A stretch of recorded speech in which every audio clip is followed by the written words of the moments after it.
সত্যি হলো আশঙ্কা। শুরু ইরান ইসরায়েলের যুদ্ধ, শেষ পাওয়া খবর পর্যন্ত শনিবার ইসরায়েলে মিসাইল ও ড্রোন হামলা শুরু করেছে ইরানের সেনাবাহিনী। হামলার কথা স্বীকার করেছে ইসরায়েলি সেনা। এদিন টেলিভিশনে জাতির উদ্দেশ্যে ভাষণ দিয়েছেন ইসরায়েলি ফৌজের মুখপাত্র ড্যানিয়েল হ্যাগরি।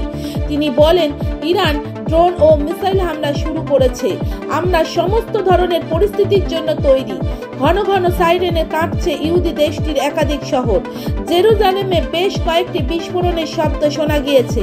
ইরানের ড্রোন ও ক্ষেপণাস্ত্র মাঝ আকাশেই ধ্বংস করতে পাল্টা মার দিচ্ছে ইসরায়েলের বিখ্যাত আয়রন ডোম মিসাইল ডিফেন্স সিস্টেম। রাতের অন্ধকার ফালাফালা করছে বারুদের ঝলকানি। এদিন ইরানের ইসলামিক রেভলিউশনারি গার্ড কোনো এক বিবৃতিতে জানিয়েছে, ইসরায়েলে বেশ কিছু পুনর্ধারিত লক্ষ্যে ড্রোন ও মিসাইল হামলা চালানো হয়েছে। বিবৃতিতে আরও বলা হয়েছে, সিরিয়ায় ইরানের দূতাবাসে ইসরায়েলি বোমাবর্ষণের বদলা নিতেই এই হামলা। শুধু তাই নয়, তেহরানের হুঁশিয়ারি, ইসরায়েলকে কোনো দেশ মদদ করলে তার মাসুল গুনতে হবে। জায়নবাদের বিরুদ্ধে এই লড়াই থেকে আমেরিকাকে দূরে থাকার হুঁশিয়ারি দিয়েছে তেহরান। সূত্রের খবর, তেহরানের সঙ্গে হাত মিলিয়ে ইসরায়েলকে লক্ষ্য করে ক্ষেপণাস্ত্র ছুটছে ইয়েমেনের সশস্ত্র হাউতি গোষ্ঠীও। তৎপর হয়েছে লেবাননের হেজবোল্লাহ। এই হামলার তীব্র নিন্দা করেছে ব্রিটেন ও ফ্রান্স। ইরাক ও সিরিয়ায় ইরানি ড্রোন বা মিসাইল দেখলেই তা ধ্বংস করে দেওয়ার নির্দেশ দেওয়া হয়েছে ব্রিটিশ রয়্যাল এয়ারফোর্সের টাইফুন যুদ্ধ বিমানগুলোকে। ইয়েমেনের কাছে বেশ কয়েকটি ইরানি ড্রোন নিকেশ করেছে মার্কিন ফৌজও। ইতিমধ্যে হোয়াইট হাউসের জাতীয় নিরাপত্তার উপদেষ্টার সঙ্গে বৈঠকে সেরেছেন মার্কিন প্রেসিডেন্ট জো বাইডেন।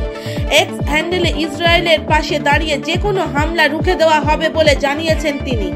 জানা গিয়েছে, তেল আভিভে যুদ্ধকালীন মন্ত্রিসভার সঙ্গে বৈঠকে বসেছেন ইসরায়েলের প্রধানমন্ত্রী বেঞ্জামিন নেতানিয়াহু। বিশ্লেষকদের মতে এই ঘটনায় গোটা মধ্যপ্রাচ্যে যুদ্ধের আগুন ছড়িয়ে পড়তে পারে। এটাই চেয়েছিল হামাস।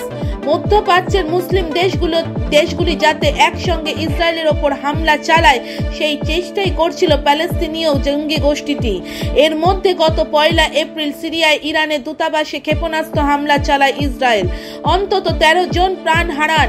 মৃতদের মধ্যে ছিলেন 2 জন ইরানি সেনা কর্তাও। এই হামলার পিছনে ইসরায়েলের হাত দেখছে তেহরান। তারপর থেকে ইসরায়েলকে লাগাতার হুমকি দিয়ে যাচ্ছিল ইরান। বিশ্লেষকদের মতে, ইসরায়েল হামাস যুদ্ধের ঘোলা জলে মাছ ধরতে তৎপর হয়েছে ইরান। হামাসকে মদত যোগাচ্ছে তেহরান। দেশটির প্রেসিডেন্ট ইব্রাহিম রাইসি সাফ বলেছেন, হামাসকে নিয়ে তিনি গর্বিত। লেবাননের সশস্ত্র হেজবোল্লাহ গোষ্ঠীও রাইসি সরকারের অঙ্গুলি হেলনে চলে। ইউক্রেন যুদ্ধের আবহে মধ্যপ্রাচ্যে সেকেন্ড ফ্রন্ট খুলতে হামাসকে ব্যবহার করেছে রাশিয়াও। ইরাক ও সিরিয়ায় মার্কিন ফৌজের সঙ্গে লড়াইয়ে বিভিন্ন মিলিশিয়াগুলোকে হাতিয়ার ও টাকা যোগাচ্ছে ইরান। ইসরায়েল হামাস সংঘাতকে বৃহত্তর মধ্যপ্রাচ্যে ছড়িয়ে দিতেই এই ষড়যন্ত্র।